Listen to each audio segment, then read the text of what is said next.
acts contrary to the instruction of Ramachandra and the instruction of Lakshmana.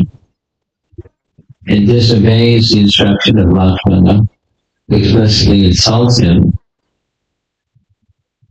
and because of that offense to Lakshmana, who represents Guru Tattva, she has a problem.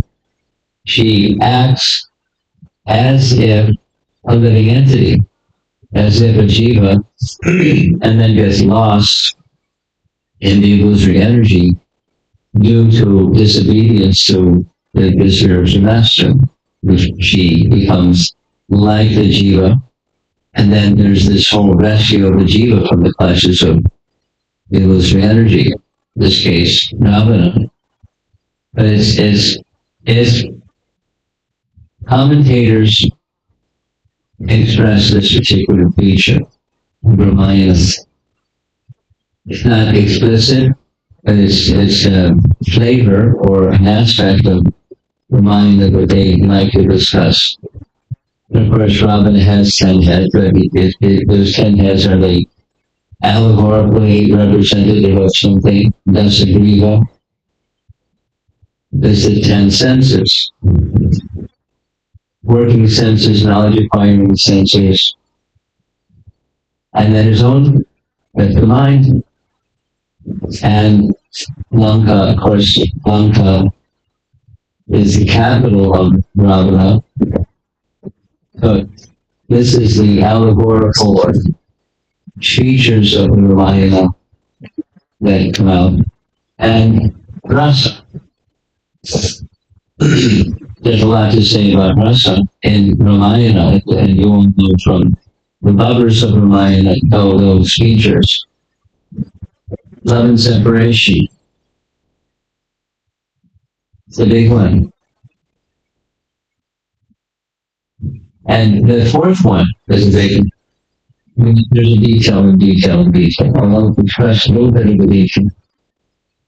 According to our Gaudiya Vaishnava picture, this means, according to Rupa Goswami, there are 5 primary rasas and 7 secondary rasas, and each one of them have a presiding deity. And the presiding deity, in passion resulting from a tragic lamentation, the presiding deity is Lord Ramachandra. He rules, he's the presiding deity of that particular secondary rasa. And there's a lot of sadness in Ramayana. Dasarath dies, and the citizens of Ayodhya, and etc., etc., etc., etc. We're going to hear Vishalya's sadness. But it's a secondary rasa. From the material point of view, it's just sadness. And from a spiritual point of view, it accelerates or amplifies or accentuates the primary rasa. The primary rasa of Kausalya is motherly affection. And that motherly affection is strengthened or nourished. Of course, it doesn't feel good. She's crying and grieving and so forth. So it looks like the regular old negative emotion. But the intensification through that sense of loss. And then, of course, there's the jubilation when that thing that's lost is again found. But anyway, there's rasa. Transcendental literature does that. There's a foundational principle within the heart of all living entities, and that is some affinity for the personality of God. The sort of their father, their spiritual father, the supreme father. As there's affinity for father, mother, in this world, there's transcendental affinity. And transcendental literature or music or dance or drama, it stimulates that love. If it's effective, that's what it does. And so the narration, the storyline down here, does this up here. There's the extreme and glorious type of servitorship that Hanuman feels towards this the primary rasa. And the character who exemplifies that found in all Vedic literature is Hanuman. He's the perfect example of the ideal servant. Ideal servant. And Lakshmana. And then this other rasa, Paratantriya, the Sri Vaishnava acharyas in particular, they like to emphasize this. The mood of dependency that Bharata has upon personality Godhead. In Sri Vaishnavism, they don't emphasize rasa in the same way that Gaudiya Vaishnavas emphasize rasa. But they emphasize certain features of secondary rasa. And this Paratantriya, Paratantra or Paratantriya is very strongly glorified by the Sri Vaishnava acharyas, and it's certainly very prominent within the whole of the Ramayana. But there's a little chart that shows some of the features. Now we're going to introduce Sumitra. B.G. Sharma painting, celebrated painting.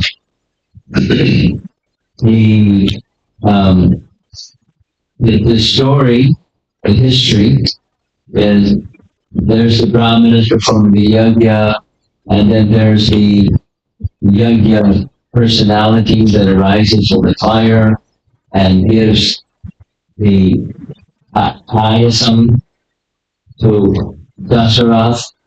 Behind Dasarath are the three queens. He divides the ayasam so that they will then be able to bear children connected with an Ashrameda yajna. Sit closer to the microphone.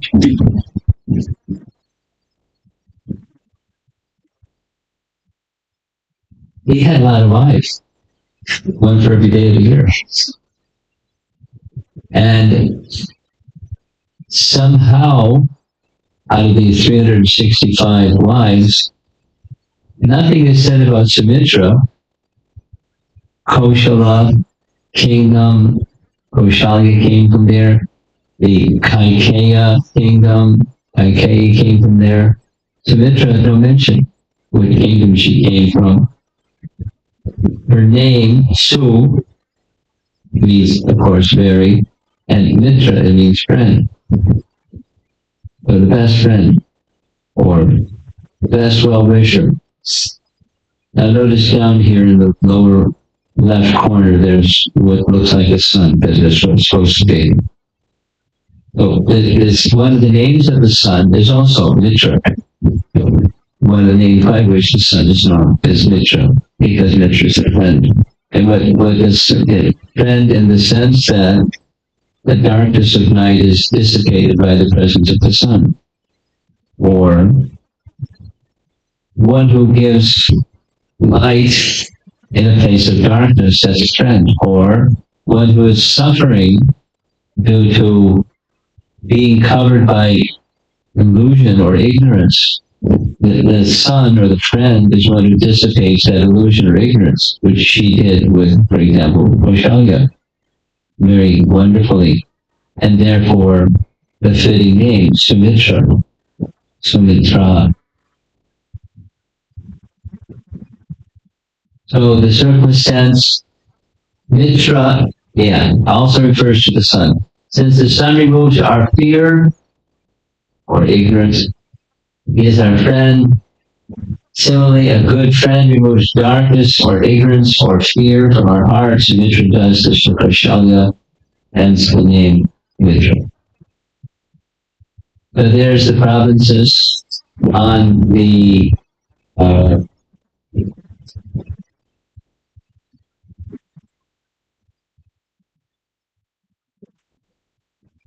yeah, Kosala, and right in the center on the northern side, and over on the right side, Kaikeya kingdom.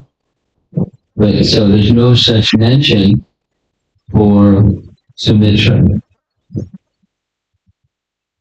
And her comments, I mentioned this already. Her, she is known more through the qualities of her son than through her. That's a nice Prabhupada story. Some of you may know, some of you may not know. There were two brothers that both became devotees. One was Gargamuni, and the other Gargamuni's brother, Gurudas. Both became devotees. So at one point in time, Prabhupada met their mother, and the mother came because her two sons became devotees of Prabhupada, so she wanted to meet him. She came, and Prabhupada just praised her and said, "We're meeting for the first time, but I can tell the quality of the tree by the quality of the fruit produced by the tree." She understood. He was very proud of her two sons. And we hear more about the qualities of her sons than we do about her, but we can infer her quality from the quality of her sons. We're going to go through some of the detail of her instructions to Lakshmana when he wanted to go with Ram and wanted permission from his mother, Sumitra, for that. And here, the words that she spoke to pacify Kushalya.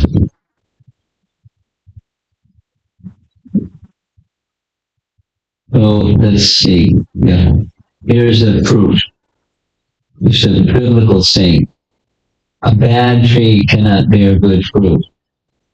Well, the other way around. Good tree bears good fruit. Mother of Lakshmana and Shatrughna. So there's the fruit.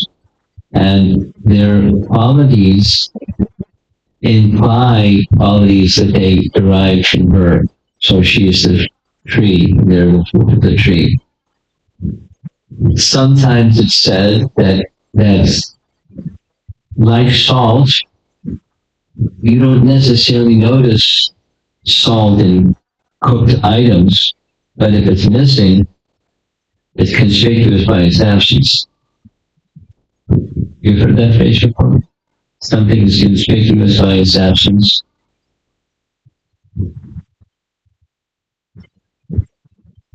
Try having khichdi without salt. Here's a little Bhaktisiddhanta Saraswati Thakur. Sometimes we see photographs that he has this nice beard. And then as soon as the Kartik month was over, the beard would disappear. But during the Kartik month, he would observe an austerity. One was he wouldn't shave. Another was that he would sleep, he would eat only once a day, and he would eat khichdi that was unsalted. And he wouldn't use his hands. Rather, he leaned over like a horse, and with his beard getting all yucky with the unsalted khichdi, would eat whatever he could eat without his hands. And then when he sat up, that was it. And when you lean over, your stomach gets squished. So your capacity, the feeling of fullness happens quicker when you eat leaning over than so sitting up straight. And he did that for a month. Unsalted khichdi. And it's not, what was the purpose of, what's the purpose of anything? The purpose of apa is not just, it's nice because it doesn't feel good because it hurts, but to move forward on the platform. You want to see the screen? You gotta sit over in the seat. Thank you very much.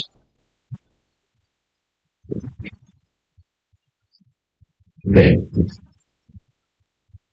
Always have a unique character like salt. Its presence is not felt, but its absence makes everything tasteless.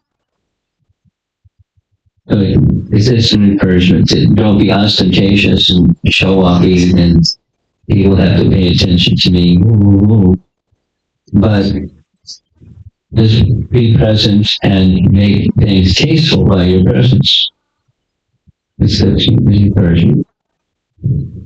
Okay, so here's the story. Again, it's a different painting, but it's the same situation. There's Dasara, his three queens. The Brahmins performing the yajna, and he was almost 60 years old. 60,000, excuse me, years old. No male child. So Ashwamedha Yajna, then this Putra Kameshi Yajna, and the Ayasam came from the fire. This fellow arose from the fire, gave to the king.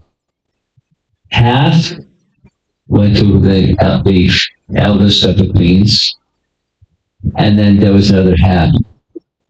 And of the other half, half of that half went to Sumitra, one half of the other half went to Kashi, the remaining 18 or 8 went to, again to Sumitra. So, because of that, Sumitra received Ayasam twice, therefore she had 2 children. And there, the painting, there's some others with Ram, Lakshmana, and Bharat and Shatrughna. And there's the Yagya, there's Dasara. Since she received Ayasam twice, she bore twins, Lakshmana and Shatrughna. Lakshmana, born from the remaining part of Ayasam given to Kosala, became a devout fan or follower of Ramachandra. Shatrughna, born from the remaining part of Ayasam given to Kaikeyi, became a follower of Bharata. Important. This is his Shatrughna. There's much less said about Shatrughna than the others, although he does play an important role later on in dealing with Lavanasura, etc. But very powerful warrior, very this and very that, but not a lot is spoken about him in comparison to the others. But his feature was his fastidious loyalty to Bharata. So both of sons became excellent devotees, and they display her womb. Came by their womb from her. There she is, with the twins. Okay, so let's see what's happening. When Lakshmana was narrating in sections of Ramayana, Narada is narrating. And in his narration of the birth of Lakshmana, here's the Sanskrit on the left with some highlighted features. He is endowed with modesty. Lakshmana, the beloved brother of Rama, is drawn towards him. Endowed with modesty, he is an enchanter of the joy of his mother Sumitra. We're going to hear several renderings. This is primarily it's from Govindaraj. Some of you may know who Govindaraj is. Govindaraj is #1 Sri Vaishnava commentator of Ramayana. Very, very, very celebrated personality. Just a little heads up.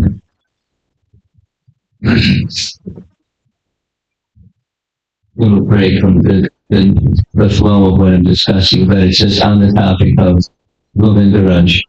There's a plan during the upcoming Kartik month that we're going to be visiting Sri Lanka.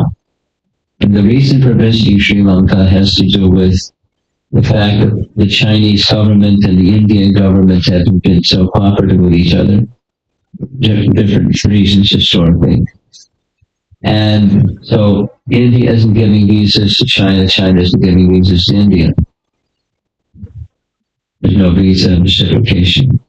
And so for that reason, for a number of years at least, the Chinese devotees have been unable to come to India. So we picked a place where we could speak about the pastime of Lord Ramachandra in Sri Lanka because Chinese citizens don't need a visa to go to Sri Lanka. So we're going to Sri Lanka. And the topic is Sundarakanda and the beginning of Yuddhakanda.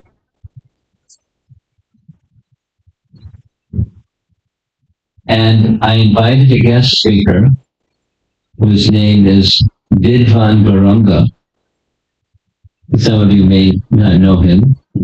He's a disciple of Jagatnath Maharaj. He's based in Mayapur, and he's writing, this big line for each of the kandas of Ramayana.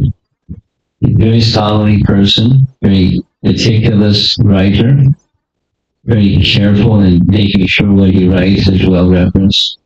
And I extended an invitation to him to be a guest speaker in Sri Lanka.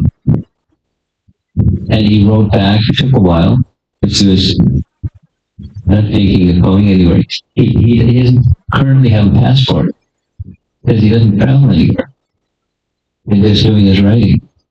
So he said, Jagatnath Maharaj encouraged me that I should take this and distribute it to others. And now here comes this nice invitation. So I'll come. I have to get a passport. I don't need a visa. Indians don't need a visa to go there either. And his topic is going to be the 10 essential teachings of Ramayana per Govindaraj.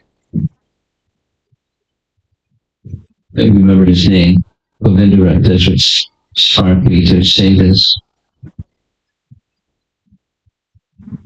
Many acharyas have commented on Ramayana. Some persons have written their own Ramayana and so many other things. But Govindaraj is highly regarded. So we're going to get to hear from a very comprehensive, well-read, capable speaker, Vidvan Garanga, the 10 essential teachings of Ramayana. And if you don't come, then you can hear the recordings, which I'm sure will be YouTube recorded. So from our acharyas, this enchanter of the joy of Mother Sumitra, enchanter of the joy of his mother Sumitra, speaking of a characteristic of Lakshmana, we'll hear different iterations of what that might mean. This is drawn from our acharyas. Displaying his fraternal love, he followed Ram, Anuja Gama.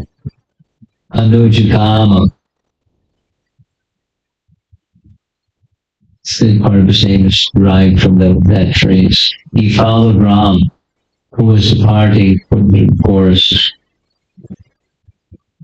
So here's some details, taking this understanding that the son tells something of the qualities of the mother.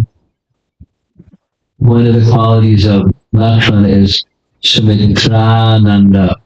He multiplies Sumitra's joys many-fold because he's full of love for his brother. And she, the mother, loved the fact and it expanded her joy to see how much love is there between Lakshmana and Ram.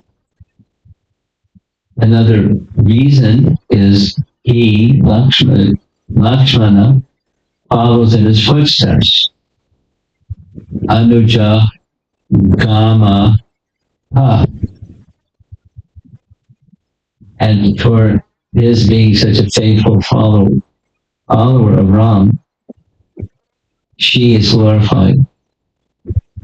And Lakshmana is referred to as Sumitrananda, who multiplies Sumitra's joys because he, Lakshmana, is endowed with a profound sense of humility, which was already mentioned. That's one of his characteristics. In the material world, humility doesn't fit so well. It's certainly appropriate for people who are very refined and cultured and pious. They're very, very qualified, but at the same time weak and humble. That's a unique combination. And as pious people, but what's the shape of a Vaishnava? What's the shape of Lakshmana? Profound humility. And it's not that other Vaishnavas don't have it. We'll see some examples. But there it is. There's Lakshmana getting the sense from Bharata and approving the humility of Bharata, but Bharata and Lakshmana both have this quality of humility, profound humility. The name itself, Lakshmana, is derived from different parts. Lakshmi, Sampana, is endowed with all opulence. Put those two together, Lakshmi, Sampana, Lakshmana. Yet he had no material opulence. It's said for 14 years, he hardly slept. He was serving Ram and Sita, carrying all their paraphernalia as they're going through the forest. Lakshmi Sampana means he was a king of the kingdom of service. Nice. That was his Lakshmi. For a devotee, gaining service or the opportunity to serve is the greatest opulence.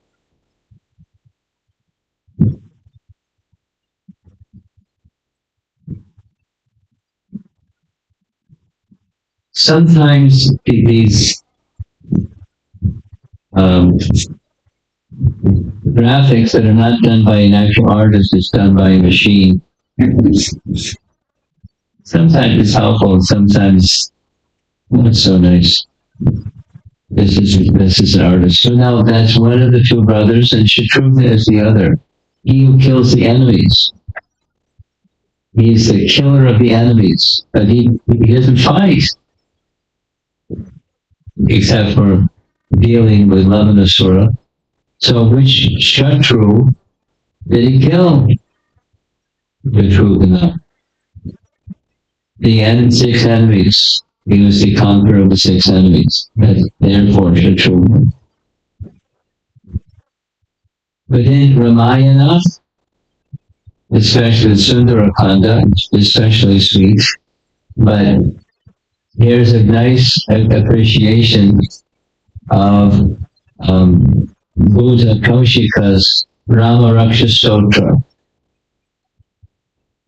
I salute the great sage Valmiki, who has climbed the branch of poetry and chirping or singing melodiously like a cuckoo the words Rama and Rama. That's the first line. Rama, Rameti. What's sweet about Ramayana? It was called Sundara. That's beautiful. Sundara is very, it was called Sundara. That's beautiful. Sundara is very beautiful. And the poetry is very beautiful. Poetry is very beautiful. Poetry generally is attractive to people who are a little sophisticated or a little cultured, but the poetry of Sundarakanda, the poetry of Ramayana, it stimulates love. It stimulates love. It has that. It's easy to get attached to the personalities in Ramayana. Certainly Ramachandra and Sita and Lakshmana, very prominent. Just by the nice poetry. Go. Why is it sweet? The words and style of the composition, the pastimes, the vivid and attractive pastimes, and character portrayal right in the midst of this the poetry, such as Sumitra's humble mood of service. Her humble mood of service was shown through her sons, but wait till we hear how her sweet words and selfless service were responding to Lakshmana's appeal to his mother to go with Ramachandra into the forest. It's really nice, really nice.